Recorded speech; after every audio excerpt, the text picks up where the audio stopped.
भारत ने जिस तरह से हाल ही में वैश्विक स्तर पर अपने कई रिकॉर्ड्स तोड़े हैं, वह न केवल देश के लिए बल्कि पूरी दुनिया के लिए एक ऐतिहासिक पल है।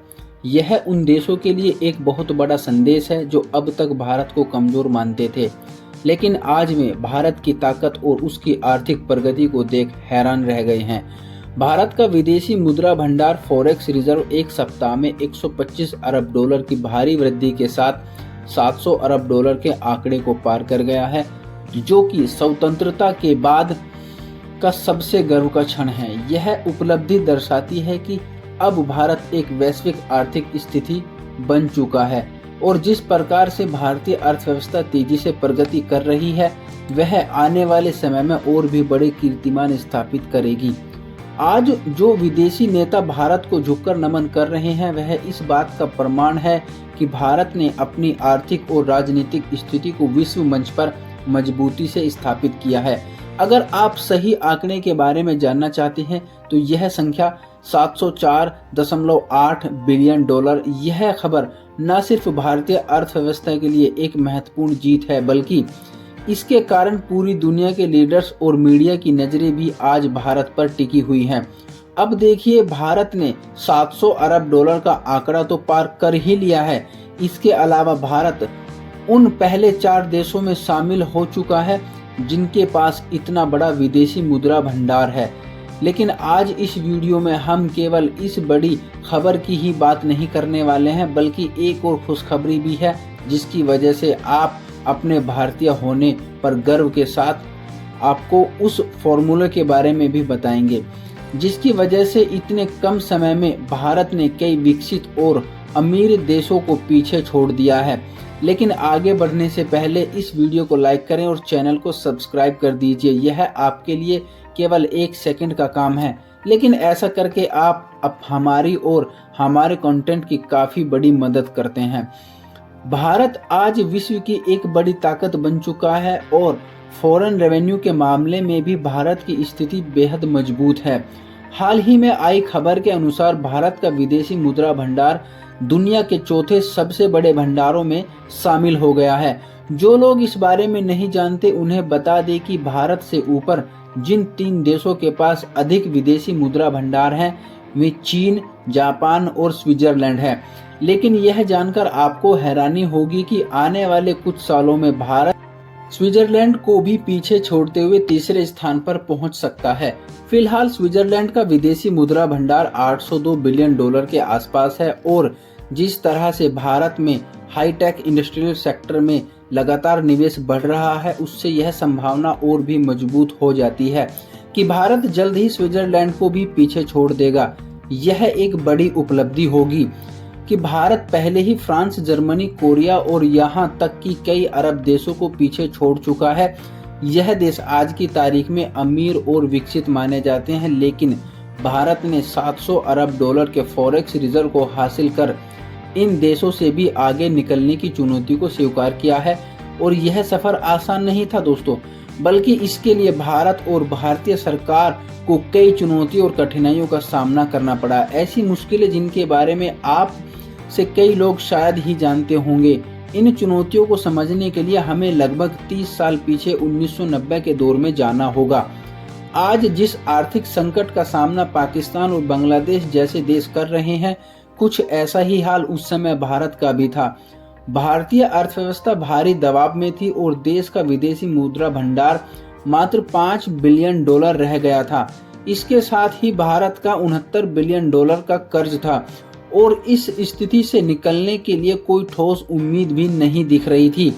अमेरिका जैसे बड़े देश भारत के खिलाफ खड़े थे क्योंकि भारत अपने कर्ज का भुगतान करने में असमर्थ था। नतीजतन अंतर्राष्ट्रीय मंचों से मिलने वाली आर्थिक मदद भी बंद हो चुकी थी।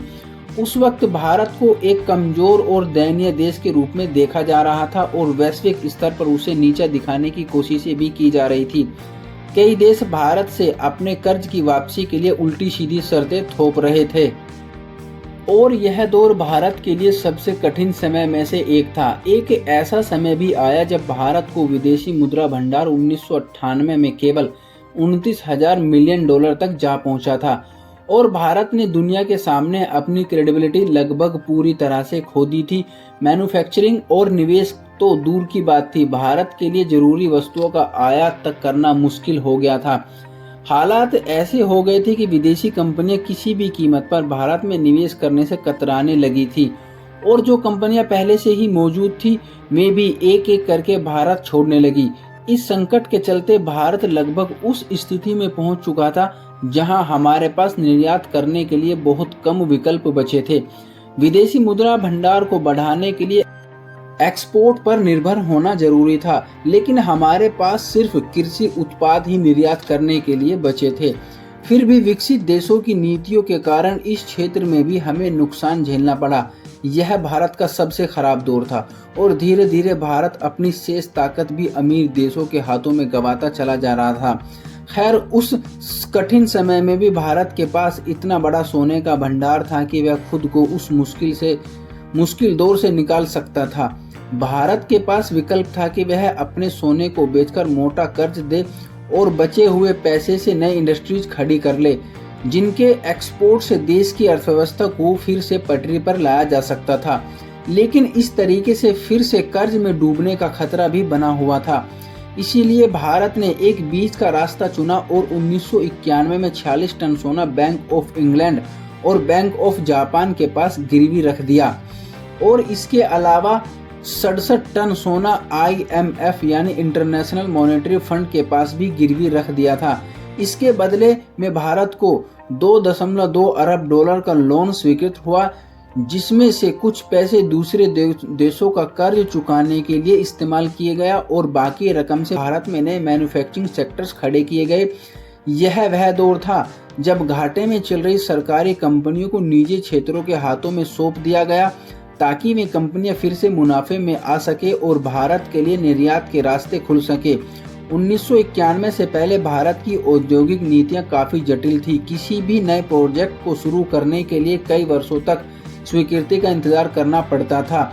यही कारण था कि उस समय तक हमारा निर्यात अन्य देशों के मुकाबले बेहद कम था और भारत का लगभग सभी देशों के साथ व्यावहारिक संतुलन नकारात्मक था। 1991 के बाद इन नीतियों को सरल बनाया गया, जिससे विदेशी कंपनियों ने भारत में निवेश करने में रुचि दिखानी शुरू कर दी। इसके अलावा भारतीय कंपनियों के लिए भी कई प्रतिबंध हटा दिए गए और बड़े से छोटे मैन्युफैक्चरर्स को सरकार की ओर से सहायता मिलने लगी। धीरे धीरे टेक्सटाइल, फुटवेयर, केमिकल्स और कृषि उत्पादों ने भारतीय निर्यात का मुख्य हिस्सा संभाल लिया।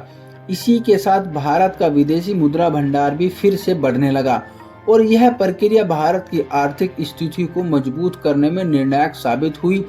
30 सालों बाद आज हम उस मुकाम पर पहुंच चुके हैं जहां दुनिया के बड़े और ताकतवर देश हमारे साथ खड़ा होना चाहते हैं।